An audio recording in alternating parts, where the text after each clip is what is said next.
Okay lang na wala kang jowa. Kesa naman may jowa ka, pero ikaw nagpo-provide ng lahat. Pabigat pa, magastos pa, kontrabida pa. Di baling single ka na lang. Okay lang yun. Uso yun ngayon. Kasi akala nila kailangan may jowa, kailangan may partner para masaya. Hindi totoo yun.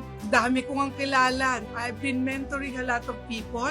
Alam mo, number one na problema nila? Yung asawa nilang tamad at asawa nilang hindi supportive. So kung tamad rin lang yung mapupuntahan mo, hindi supportive yung mapupuntahan mo, okay lang yan na single ka. Pag mayaman ka na, pipila yan sa'yo. Kaya huwag kang mag-alala. I-develop mo muna yung sarili mo. Be happy na single ka. Dadating din kung meron talagang para sa'yo, dadating yun, hindi mo maiiwasan. Pero kung pipilitin mo yung sarili mo magka-jowa, kahit hindi naman parehong values nyo, lagi lang kayo mag-aaway, mas maraming sakit ng ulo, hindi pa asenso ang negosyo mo. Okay lang yan. Single ka muna ngayon.